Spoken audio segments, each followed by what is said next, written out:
រឿងអន្តេនហ្នឹងមិនចប់តែហ្នឹងមានដំណើររឿងវែងឆ្ងាយទៅមុខទៀតណាបងនិយាយពី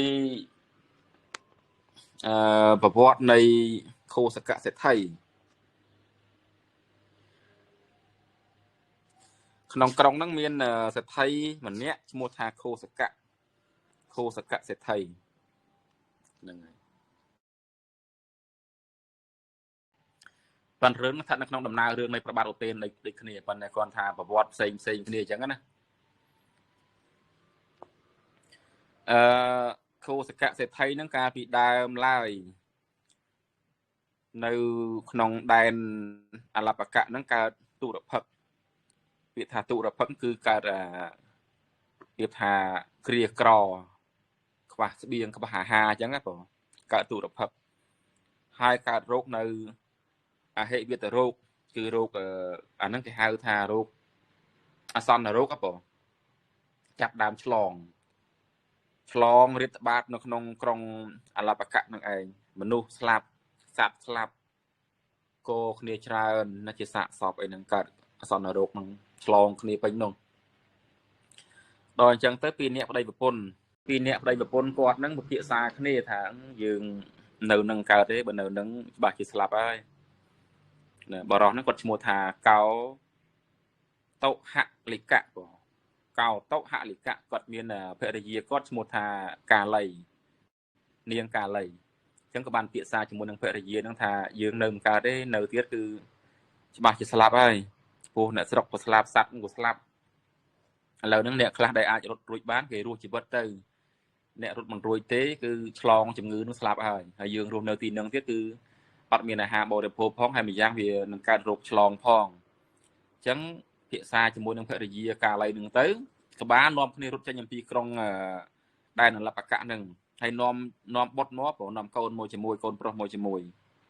កូនប្រុសហ្នឹងតូចទេព្រោះមិនមែនធំទេនៅពោឡើយទេអញ្ចឹងដើរមកកាត់ព្រៃព្រឹក្សាកាត់ភ្នំកាត់អីអញ្ចឹងដើរមកក៏មានការនឿយហត់អត់បាយកាហាយទឹកអីផងទៅមានការនឿយហត់ខ្លាំងអញ្ចឹងភរិយាហើយនឹងប្តីហ្នឹងក៏បានដាក់វេនគ្នាពរកូនហ្នឹងហើយដើរមកក្រុងកោសំពីនេះបងអូតោហលិកៈជាមួយនឹងនាងកាលីហ្នឹងដូរវេនគ្នាអញ្ចឹងណាថាយើងទាំងពីរហ្នឹងមិនអាចចោលកូនបានទេកាលណាគេឲ្យកូនគ្នាស្លាប់ហើយអញ្ចឹងយើងពោទាំងអស់គ្នាទៅកូនយើងនឹងពោចែកគ្នាវេនគ្នាអញ្ចឹងណាអញ្ចឹងកាលណាដល់វេនភរិយាពោទៅនាងក៏ពោកូនហ្នឹងទៅដោយទឹកចិត្តជាម្ដាយស្រឡាញ់កូនវាថាស្រាលពោទៅហ្នឹងរៀងស្រាលទោះបីជាថានឿយហត់អីអស់កម្លាំងអីមិនប៉ុន្តែបានកូនមកពោអោបដើមទ្រូងរៀងស្រាលខ្លួននឹងដោយការស្រឡាញ់មេត្តារបស់ម្ដាយហ្នឹងហើយដល់ដើរយូរទៅដល់វេនប្តីម្ដងដល់វេនប្តីនឹងពោទៅប៉ុន្តែមានអាការៈធ្ងន់វាថាប្តីនេះគាត់ខ្ជិលផងអីផងអញ្ចឹងគាត់នឿយហត់ផងអស់កម្លាំងផងហេកបាយផងស្រែកទឹកផងអញ្ចឹងហើយមកពោកូននឹងទៀតគាត់មានអារម្មណ៍ធុញទ្រាន់ផងហើយមានអារម្មណ៍ថាធ្ងន់អញ្ចឹងចិត្តតែនិយាយមួយភរិយាថានាងបើសិនបើយើងនៅរស់រៀនមានជីវិតណាយើងអាចមានកូនទៀតថ្ងៃក្រោយគាត់និយាយអញ្ចឹងណាបងប៉ុន្តែបើសិនជាយើងអស់អាយុនៅទីហ្នឹងហើយអត់មានកូនទៀតទេគាត់ចង់និយាយយើងចង់និយាយឲ្យថាបោះកូននឹងចោលទុកកូននឹងចោលអញ្ចឹងណាឲ្យតែយើងទាំងពីរនៅមានជីវិតទៀតកូននឹងមានទៀតថ្ងៃក្រោយមិនភ័យទេបរោះនឹងនិយាយអញ្ចឹងណាប្រពន្ធថាអ្នកនិយាយអីអញ្ចឹងនេះជាកូនរបស់យើងហើយបើខ្ញុំបើអត់មានកូននឹងទេខ្ញុំក៏អត់រស់ដែរជីវិតខ្ញុំនឹងមិនរស់ទេអ្នកត្រូវតែពោកូននឹងអញ្ចឹងប្តីនឹងក៏ពោទៅ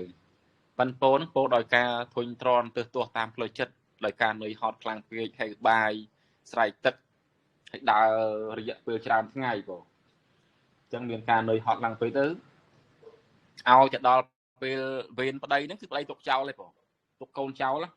ពោទៅឲ្យប្រពន្ធដើរទៅមុខប្តីហ្នឹងទុកកូនចោលទៅដើរទៅប្រពន្ធកលេចមកឃើញអត់មានឃើញកូនសួរនាំឯណាកូនថាំងទុកចោលហើយថាបាច់ភ័យអីទេអត់តែយើងមានជីវិតយើងគង់តែមានកូនទៀតទេតែអត់ទេអ្នកធ្វើអញ្ចឹងគឺខ្ញុំបែកទ្រូងស្លាប់នឹងឥឡូវហើយអត់រស់ទាន់ថ្ងៃស្អែកទេនឹងស្លាប់ឥឡូវហើយទៅយកកូនវិញ ប្រាប់ចឹងទៅប្តីទៅយកវិញទៅយកវិញមកពោមកជាងទៀតមកដល់វេនប្រពន្ធពោទៀតទៅដល់ពេលវេនខាងប្តីវិញទុកចោលចឹងទៀតបងទុកចោលចឹងទៀតទុកហ្នឹងវាអស់រយៈពេលច្រើនដងឲ្យទៅដល់វេនប្តីទុកចោលទៅយកវិញទុកចោលយកវិញចឹងអស់រយៈពេល7ដងនឹងឲ្យទៅដល់វេនប្តីគេទុកចោលអស់ពេល7ដងដល់ពេលចុងក្រោយហ្នឹងប្រពន្ធយំផងឲ្យផងឲ្យទៅយកវិញ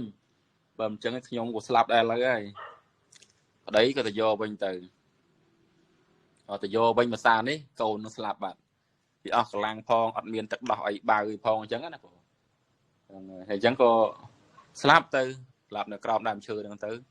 បាន3កូនមកប្រាប់ថាកូនស្លាប់ហើយនឹងស្លាប់ហើយក៏ទាំងពីរនាក់ហ្នឹងទុកអញ្ចឹងទៅក៏ធ្វើដំណើរទៅមុខទៀតទៅការយំអឡោះឡៃនៃស្ត្រីជាម្ដាយហ្នឹងក៏តែងតែមានអញ្ចឹងណាយំសោកអីហ្នឹងទៅអឡោះឡៃរៀបរាប់អីហ្នឹងទៅប្តីក៏បានលួងលោមអីហ្នឹងទៅប្តីហើយក៏ដើរទៅដើរ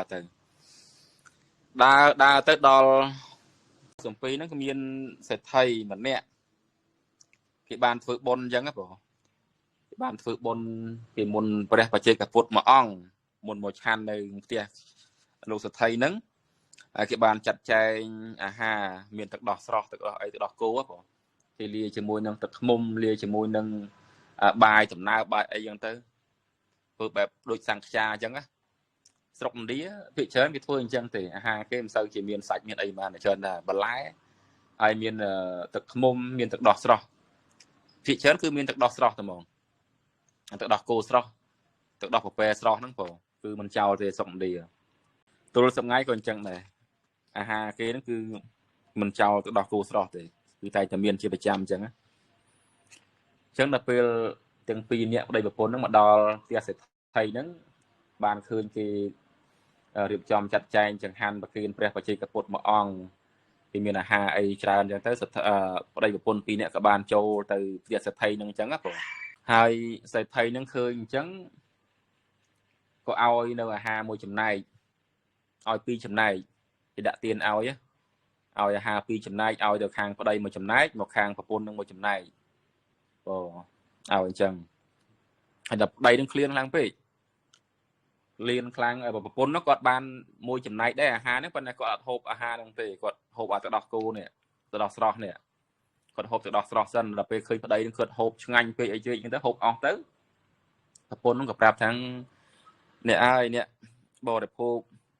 ណែមើលទៅឆ្ងាញ់តំណងណាស់ឥឡូវបរិភោគទៀតចុះខ្ញុំមិនអីទេបានតែប៉ុណ្ណេះបានហើយខ្ញុំមកគាត់ខាងភរិយាអញ្ចឹងណាម្យ៉ាងអាណិតប្តីរយៈពេលដើរមក7 8ថ្ងៃអត់អាហារសោះហ្នឹង7 8ថ្ងៃហើយ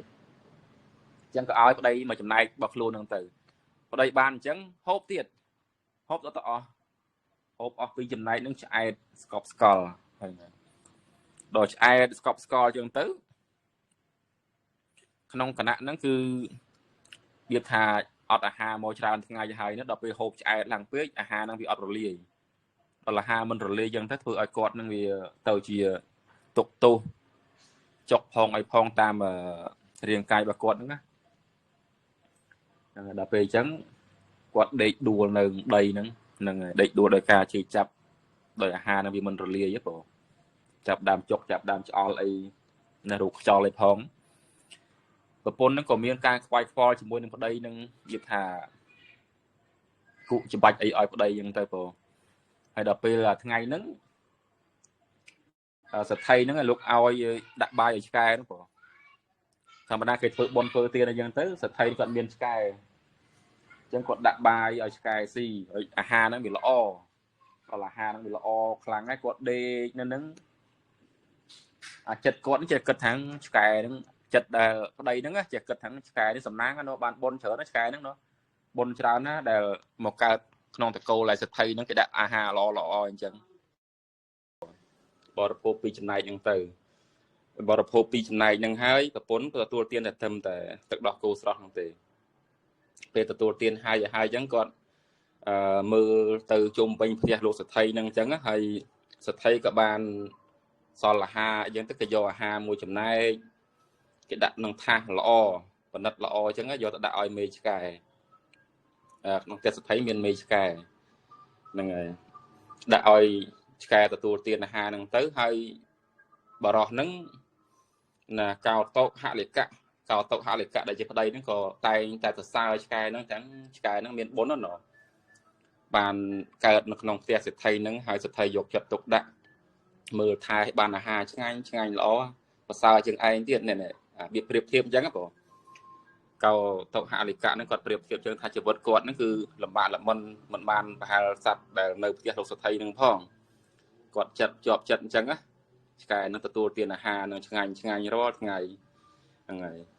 គាត់ពងតែគិតរឿងឆ្កែអញ្ចឹងទៅដល់ពេលយប់ឡើង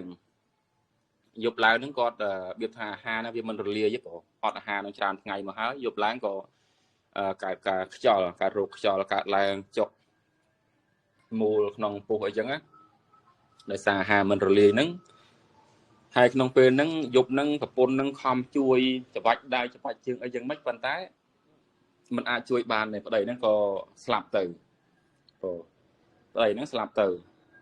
កោតោហលិកៈហ្នឹងគាត់ស្លាប់ដល់ស្លាប់ទៅហើយដោយសារតែអាជីវ័នចិត្តចុងក្រោយរបស់គាត់ហ្នឹងគេហៅថាមរណាសន្នជីវ័ន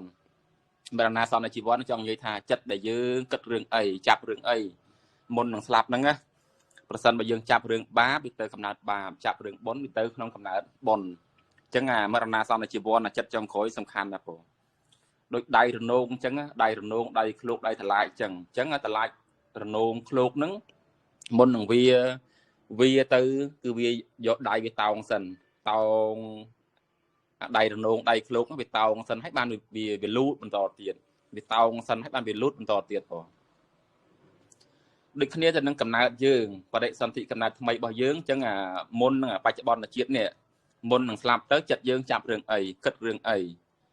កាលណាបើចិត្តយើងគិតរឿងបុណ្យកើតក្នុងកំណើតបុណ្យប៉ុន្តែបើសិនចិត្តនឹងវាចាប់ជាប់នៅក្នុងរឿងបាបអកុសលកើតការក្តៅក្រហាយមុននឹងស្លាប់នឹងផ្ទះអន្ទែងឬបំរាស់ននៀលរងទុក្ខវេទនាខ្លាំងតាមផ្លូវចិត្តនឹងមុននឹងស្លាប់នឹងដល់ពេលស្លាប់ទៅហើយច្បាស់ទៅកាន់អបាយភូមិហើយហ្នឹងអញ្ចឹងណាដូចថាអាការគិតចុងក្រោយនឹងដូចដៃដែលឈោងចាប់អញ្ចឹងបងឈោងចាប់ភពថ្មីអញ្ចឹងបើសិនដៃនឹងវាឈោងទៅចាប់ក្នុងកំណើតល្អក្នុងរឿងល្អ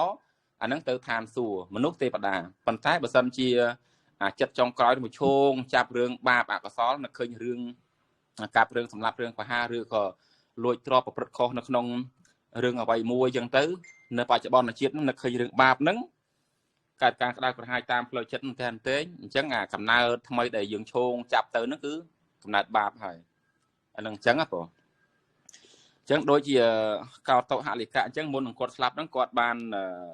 ចិត្តគាត់ហ្នឹងគឺចាប់ទៅនៅក្នុងរឿងឆ្កែនេះគេថាឆ្កែហ្នឹងមានសំណាងមានបុណ្យណាបានកើតនៅក្នុងផ្ទះសទ្ធិហើយបានអាហារបរិភោគហ្នឹងល្អមានភេជ្ជៈហ្នឹងក៏ល្អដាក់បាយទទួលទានមានបុណ្យប្រសើរជាងឯងទៀតចិត្តគាត់ជាប់គិតរឿងឆ្កែហ្នឹងហ៎បងអញ្ចឹងដល់ពេលគាត់ស្លាប់ទៅគាត់ទៅបដិសន្ធិកំណើតនៅក្នុងពោះមេឆ្កែនឹងពោះមេឆ្កែគាត់មានផ្ទៃពោះផងអញ្ចឹងហ៎បងហ្នឹងហើយបដិសន្ធិកំណើតនៅក្នុងផ្ទៃនៃមេឆ្កែនៅក្នុងផ្ទះសទ្ធិហ្នឹងបងហើយប្រពន្ធក៏មានការយំទូញសោកអឡោះអាល័យចំពោះប្តីអញ្ចឹងទៅក៏បានធ្វើកិច្ចការមានការបូជាសពអីជាដើមអញ្ចឹងណាបងបូជាសពអីជាដើមអីហើយទៅប្រពន្ធហ្នឹងក៏នៅបម្រើការងារនៅក្នុងផ្ទះសេដ្ឋីហ្នឹងហើយសេដ្ឋីក៏អនុញ្ញាតឲ្យបម្រើការងារនៅក្នុងផ្ទះសេដ្ឋីហ្នឹងអញ្ចឹងណាហើយប្រពន្ធហ្នឹងក៏បានអង្គមួយនាលអានាលហ្នឹងដូចថាយើងកំប៉ុងយើងសម្រាប់វាស់រង្វាស់អីពីសម័យបុរាណមកបងអញ្ចឹងបានអង្គមួយនាលទៅគាត់ក៏យកដាំបាយហើយក៏ប្រគេនដល់ព្រះបច្ចេកពុទ្ធហើយសូមឧទ្ទិសបុណ្យហ្នឹងដល់ស្វាមីដែលបានស្លាប់ទៅនោះនឹងអញ្ចឹងណាក្នុងកំណើតដែលបានបរិសន្ធិជាកំណើតដេរឆាននឹងហើយអានឹងអត់អាចទទួលបុណ្យបានទេព្រោះដោយសារអីក្នុងកំណើតដេរឆាននឹងអត់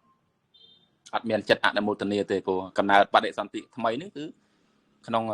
ដេរឆានពោះសត្វមេឆ្កែនោះហ្នឹងហើយអញ្ចឹងបុណ្យហ្នឹងក៏អត់ទិសឲ្យអត់បានទេឲ្យបានលើកលែងតែទេវតាឬក៏កំណើតប្រែតពួកខ្លះដែលនៅក្បែរយើងអីចឹងមានចិត្តត្រេកអរនឹងបុណ្យហ្នឹងអាហ្នឹងឈ្មោះថាបុណ្យសម្រាប់ដល់គាត់ដែរក្នុងន័យចឹងណាដូចញមឿនសួរពីការមុនចឹងប៉ុន្តែកុំអាលសួរទៀតមកកាត់រឿងហ្នឹងហើយដល់ពេលអញ្ចឹងទៅ ប្រពន្ធហ្នឹងក៏នឹកឃើញថាយើងអត់មានទៅណាទៀតទេទីកន្លែងផ្សេងក៏មិនគួរនឹងទៅហើយម្យ៉ាងលោកសទ្ធិក៏មានចិត្តបុណ្យជាកុសលចិត្តរីករាយត្រេកអរជាមួយយើងក្នុងការបម្រើអញ្ចឹងណាម្យ៉ាងបាននៅទីនេះមានលោកម្ចាស់លោកតែងទៅនិមន្តមកជារៀងរាល់ថ្ងៃផងដែរមកទទួលនៅផតតាហាអញ្ចឹងប្រសិនបើយើងនៅទីនេះទោះបីជាយើងមិនមានតេយ្យធម៌សម្រាប់ធ្វើទានក៏ដោយក៏យើងបានថ្វាយបង្គំបានធ្វើនៅសេចក្តីខ្វាយខ្វល់ជួយបម្រើការងារដល់លោកសទ្ធិហ្នឹងការងារក្នុងការបំពេញបុណ្យហ្នឹងហើយញ៉ាំងចិត្តឲ្យជ្រះថ្លានៅក្នុងបុណ្យហ្នឹងជាប្រចាំថ្ងៃរាល់ថ្ងៃនឹងបើសិនបើទៅកន្លែងផ្សេងវាអត់មានឱកាសក្នុងការធ្វើបុណ្យអីចឹងណាបងគាត់គិតអញ្ចឹងក៏សម្រេចចិត្តក្នុងការនៅក្នុងផ្ទះសទ្ធិហ្នឹងដើម្បីមានឱកាសក្នុងការធ្វើបុណ្យអានេះកណាដែលគិតអញ្ចឹងណាបងជាហេតុនាំឲ្យកើតបញ្ញាក្នុងកំណើតថ្មីការគិតអញ្ចឹងហេតុផលអញ្ចឹងអានឹងកំណើតថ្មីមកគឺមានបញ្ញាអញ្ចឹងបង